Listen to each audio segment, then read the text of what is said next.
The title of my presentation, Human Rights in Practice. And the question that I hope to investigate with all of you is, what can human rights do in this post-truth, post-fact, post-reality world that we live in, where there are fundamental differences that remain and that haunt us in the way we look at the construct of the rule-based system that has defined the world as we know it for the last 7 decades. As we all know, it was out of the horrors of the two world wars that there were two fundamental commitments that the world made to itself. The first was to elevate the suffering of the wounded and the sick. The second was a commitment that never again, that this shall happen. These two commitments were manifested in various conferences, declarations, and meetings that started to happen from 1945 to 1948 and led to two landmark events that happened. The first was the formation of the World Health Organization in 1948. Same year, there was another landmark event that happened, that was the proclamation of the Universal Declaration of Human Rights. The commitments manifested in these two events, the formulation of the World Health Organization, an emphasis on a rule-based system to govern global health, and the Universal Declaration of Human Rights, a commitment that all human beings are born free and equal in dignity and rights, and that never again shall we, as humanity, witness the horrors that were witnessed in the Second World War. Slightly paradoxical, isn't it, where we are today and the way the conversations are happening in the last few years. Never before in the history of these two events, the formulation of the World Health Organization and the UDHR, have they been more relevant. But never before in the history have ever they been more attacked. More attacked by populism, by nationalistic tendencies, and by a rhetoric that tends to defeat any form and semblance of a rule-based system. So in the next few minutes, what I would like to go through with you through this presentation is the context in which we look at global health and human rights today, the differences between the norms and realities, and the changing global context, and how can we use the human rights-based approach to change this narrative, and what does it mean for implementation on the ground. Dr. Tedros took over as the new Director General of the World Health Organization last year. And in his first press interview, this is what he said. And for those who have been working on global health issues for a while, this was music, that the WHO Director General actually was referring to health as a human right. Slightly paradoxical because the framing comes from the Constitution of the World Health Organization, which I'll come to in a moment, but this was landmark. This was landmark for a variety of reasons, because the moment the leadership actually proclaimed that health was a human right, you could see a trickle down that started to happen, and we will look at some of that together. The other big part of the context is, of course, the Sustainable Developmental Goals. The 17 SDGs, as they are referred to, have various points of intersection with health. And often we have this conversation, health is, of course, contained within Goal 3, but if you look at the diagram in front of you, it is very apparently clear that none of the goals can actually be achieved if it is not for the protections of health. But also what is not there as clearly in the diagram is that none of the goals could actually be achieved if it's not for the protection for universal human rights. The WHO Constitution that I alluded to of 1948, preamble, first statement, the enjoyment of the highest attainable standard of health is one of the fundamental human rights of every human being. This actually, not many people know, predates the Universal Declaration of Human Rights, and the same language is what you see reflected in Article 24 and in Article 12 of the International Covenant of Economic, Social, and Cultural Rights, which came, of course, several years later. I will not go through the whole itinerary of the normative developments for health and human rights, but just to note some of the critical landmarks that we have achieved since the 1948 recognition of health as a human right.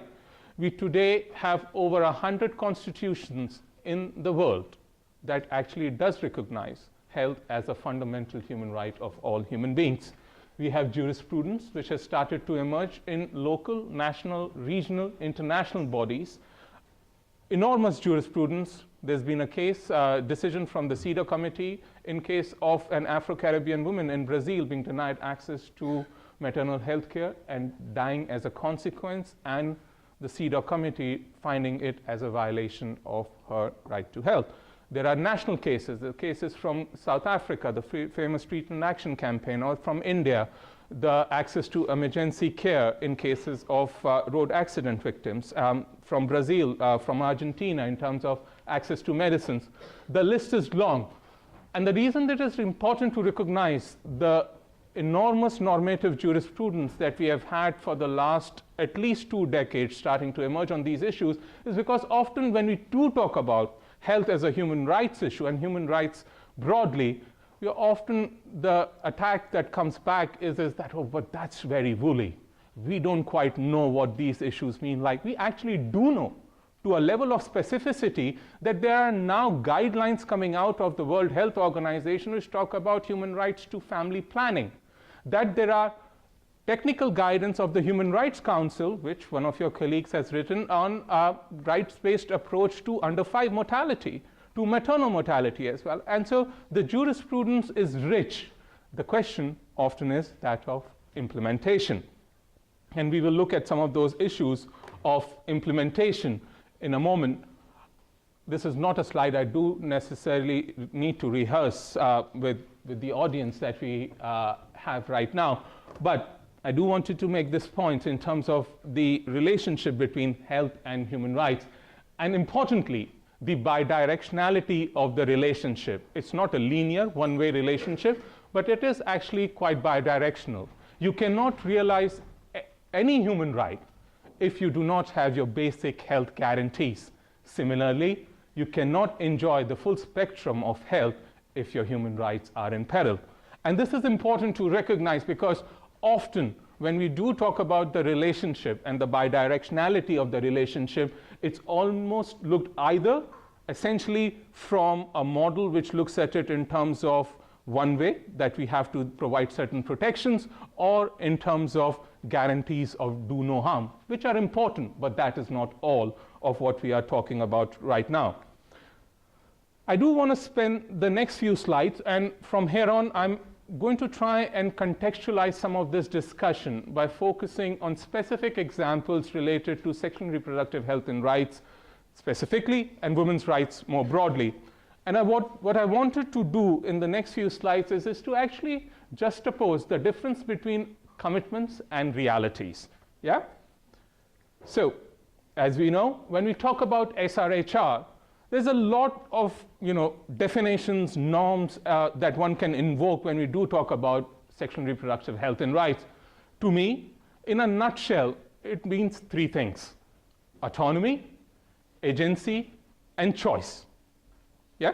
So what we would like to see, and all of these 3 principles are clearly articulated in international legal jurisprudence for at least the last 25 years, and in some cases a bit more.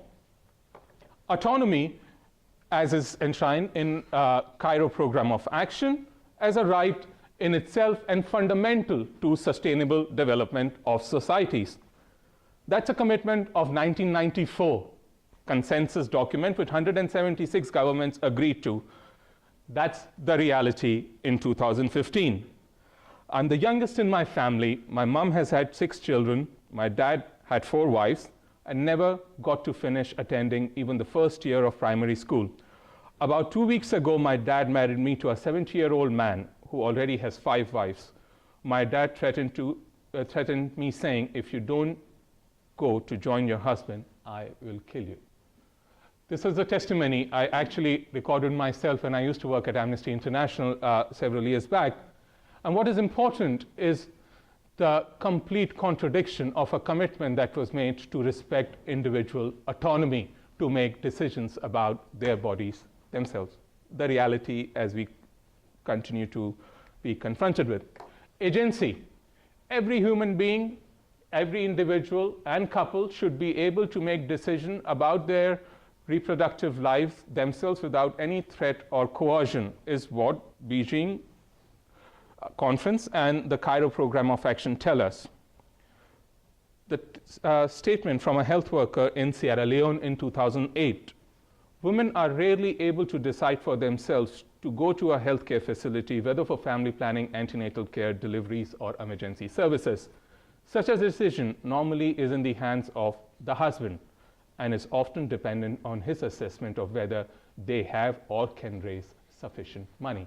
It's got nothing to do with women's bodily autonomy, let alone her agency to decide how many children, or for that matter, whether to have sex itself or not. Choice. One of the cardinal principles of reproductive rights is that individuals should be able to make free choice in terms of decision making about their reproductive lives without any threat, coercion, or violence. After 7 pregnancies and 5 live children, I told my husband that I wanted to use contraceptive methods, but my husband refused and told me that if I did this, I should return to my mother's home. Therefore, I had to obey him. And the reason I wanted to snapshot the 3 of these testimonies with you is that we often talk about international human rights and global health discussion in abstraction. These are the people at the center. These are the people that should be at the center of global health programming and decision making. And if this is the reality that we have of individuals living in countries such as Sierra Leone, Burkina Faso, and others that we have looked at, then one does tend to question what is the relevance of the international human rights legal system. Hold that thought with you for the moment, and what I would like to do is to complicate it a little bit more in terms of the changing global context within which we live in. The changing global context that we live in is described on the slide in front of you. We today have more people displaced in the world than Second World War. The number of people displaced last year has crossed 66 million.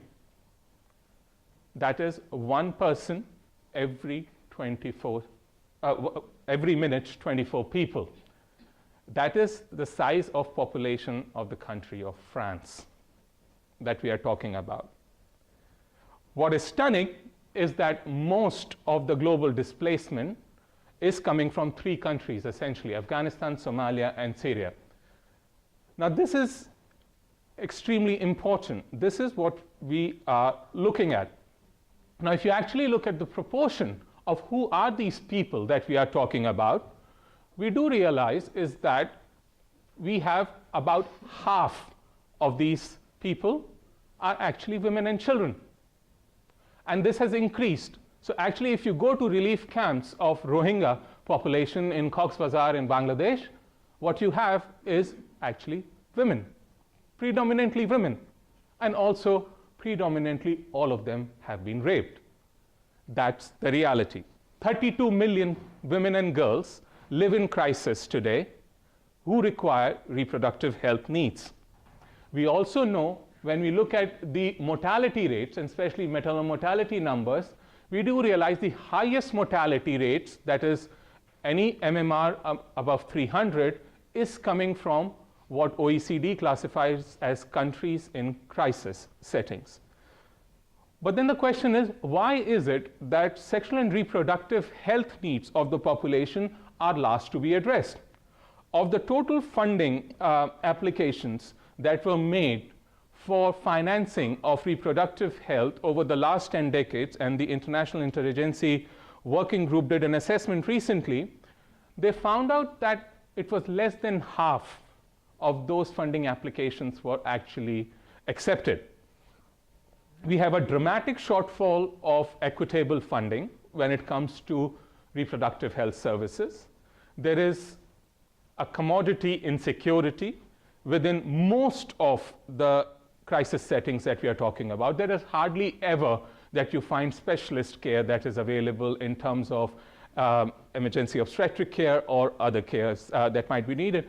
But what is stunning is that we do know that the incidence of sexual violence is an all-time high in situations in crisis, right?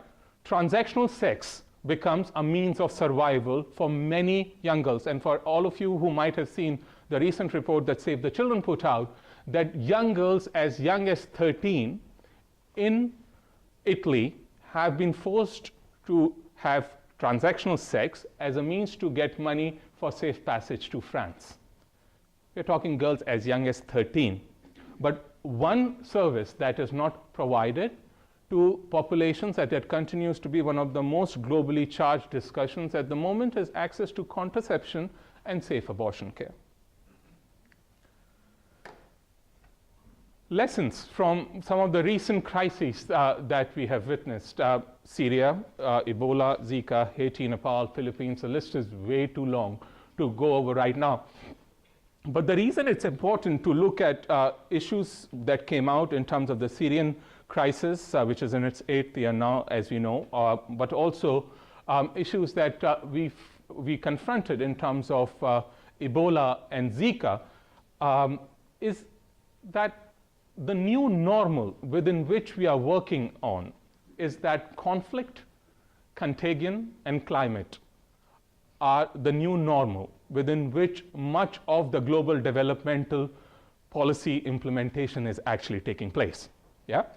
That is the new normal for 66 million people that were displaced last year. The total, by the way, is 135 million people in all that we are talking about. So put it in context.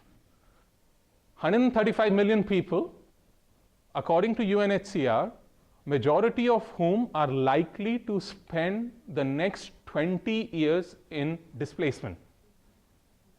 So when we do talk about sustainable development goals, which have to be implemented by 2030, for much of that population, that will be spent in a relief camp, nowhere else. Much of those children that are born, they will go through all their life experiences in a camp.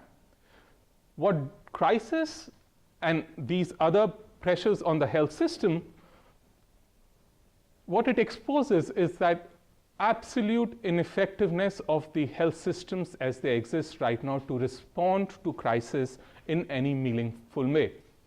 And what frustrates me often is that when we do talk about crisis, and when we do talk about climate-related disasters, whether it is hurricanes or whether it is earthquakes or whatever, the one concept that we all talk about with great passion is resilience.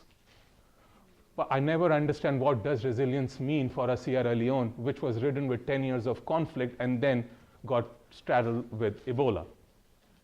There is no health system to start with, is the challenge.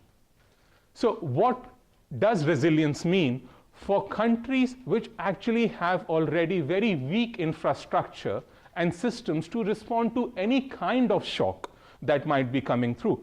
Ebola is very big. You didn't need an Ebola. Look at what's happening in Yemen right now. There's a majority of population in the country, 600,000 children who are going to suffer from starvation. There is no systems working.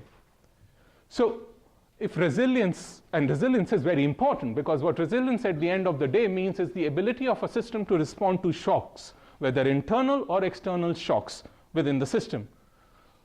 But what does resilience mean in context of these countries? But importantly, what does resilience mean when we continue to think about systems in silos, of the building blocks of health systems, which we all hold very dear to, but which continue to divide in the way response is often thought? And one of the things that I do want to investigate with you is that whether before we even come to resilience, we need to adopt an approach which is more about reorientation of health systems, putting people at the center, putting human rights at the center. And in the next few slides, I would like to actually go through what some of these aspects of a reorientation approach of health systems might actually look like. So we do need a paradigm shift in the way we approach health systems, or for that matter, response to the kind of challenges that global health is facing at the moment. We have a challenge that it is not only a system that is broken, but it is actually completely broke in most cases. We also have a challenge that we not only silo, but we also tend to create divides between protection and care most of the time. You know, you can hardly do anything effective if you start thinking, you know, how do I respond to a crisis when shit is hitting the fan? You have to focus much before. You have to start. Preparedness has to happen much before. So recognizing that you cannot have one-size-fits-all solutions, but also recognizing that the solution cannot be found when you are having 100,000 people trying to cross into Europe from Hungary. That's not when the situation can be resolved from. The situation needs better planning. And so what I would like to seek your opinion on, my slides are doing funny things, which I usually don't know how, is how do we reorient health systems using a rights-based approach?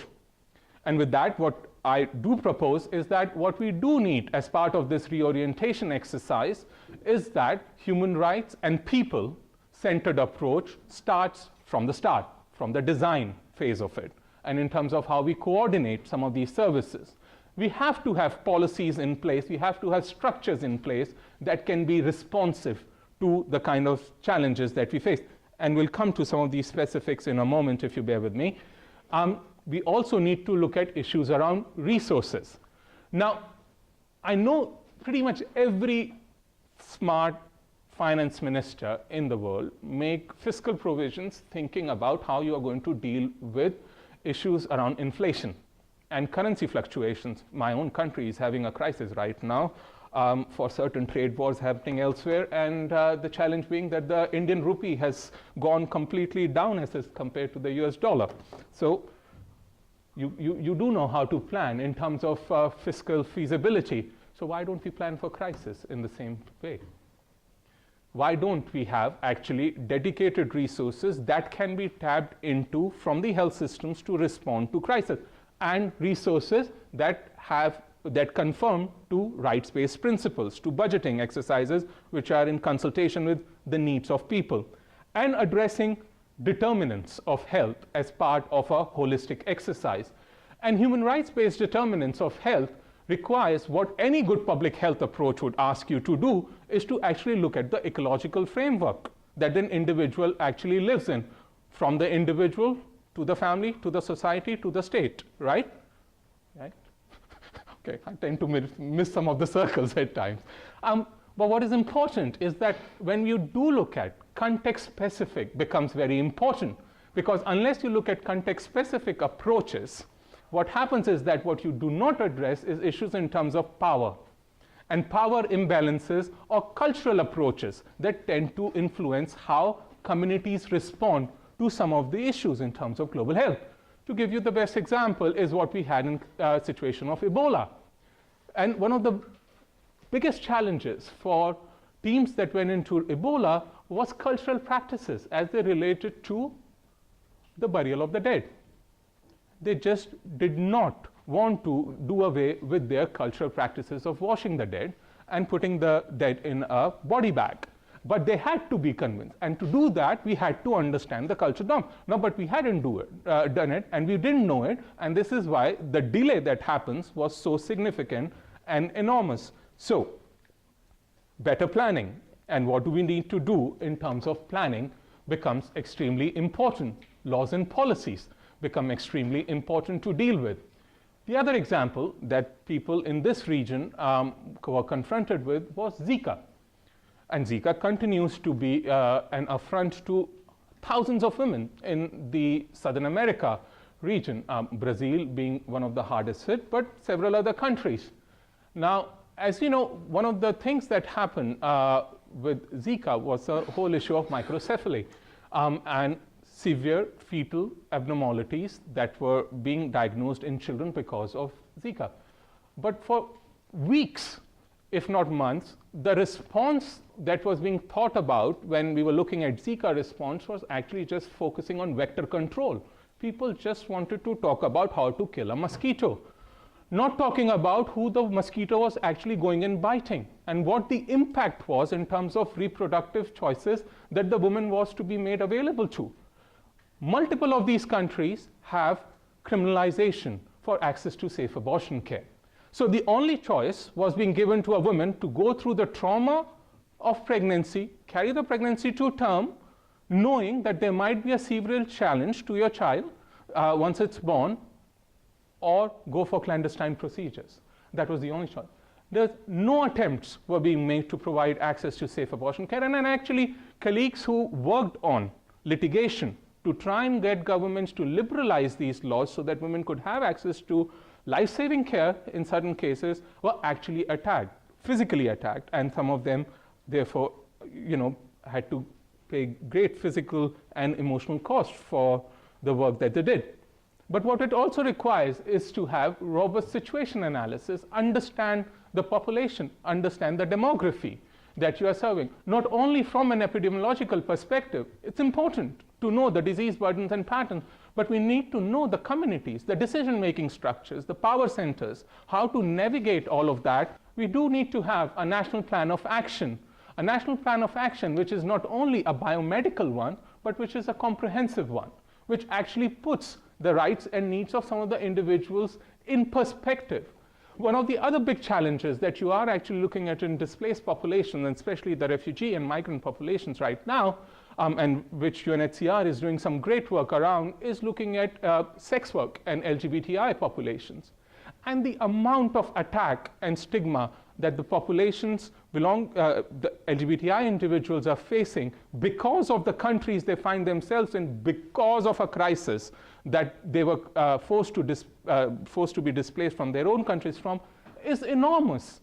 Can you imagine the threat from police, the abuse, the stigma that an individual has to face because of their sexual orientation and gender identity in a country that they are completely alien to? And then having to have access to healthcare services for their own needs. And that is the situation of several individuals in these settings. Therefore, meaningful participation and a people-centered approach and a comprehensive rights-based approach becomes absolutely important. Just the last couple of slides in terms of looking at issues around budgeting.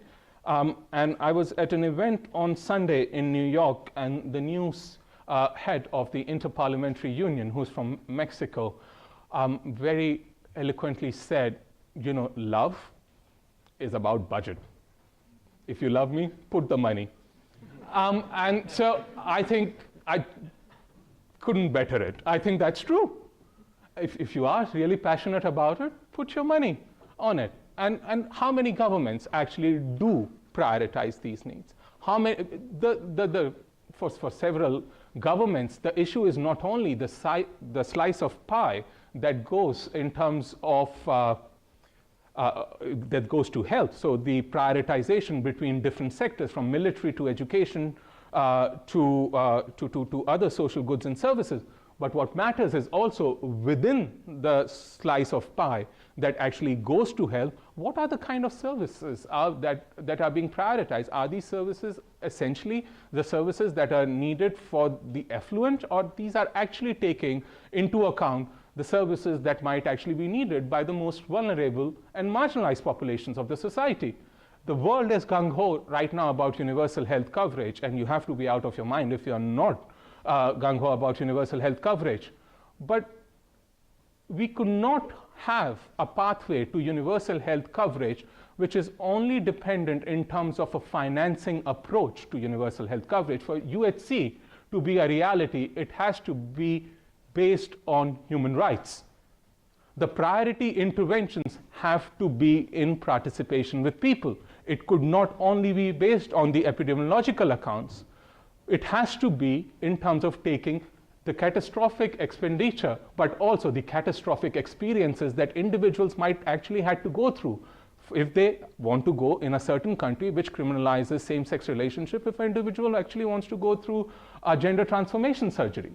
How do you think that individual is actually going to navigate the system?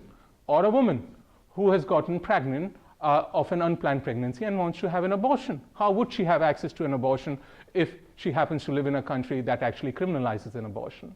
So when we do talk about universal health coverage, with all the euphoria, which I think we should, we have to be sure that these issues are tackled with, that it is not only a pure and simple economic account of reaching as many people. A utilitarian approach on its own will not get us to the ambition of UHC. Promise you my final slide, and after this I shall stop. But this is a framework that all of you are very familiar with, and I just wanted to leave it open for us to think about in terms of when we do talk about rights-based approaches, and now looking at it coming in from a service delivery dimension, is how we actually ensure the delivery of services, the classical AAAQ model, the availability, accessibility, acceptability, and quality, is how do you operationalize it, is where actually the emphasis needs to be. And therefore, I go back to where I started from. We have had a lot of discussion in terms of norms and standards. We have actually made some pretty neat progress, especially in the last decade, in terms of crystallization of those norms and standards, in terms of how we actually monitor some of those norms and standards. Now, where we actually are failing, and we are actually failing miserably in most cases, is when it comes to implementation. And so I want to leave you with this slide open, and I hope we can investigate some of these points further in our discussion, is how we can better implementation and reorient health systems using a rights-based approach. Thank you.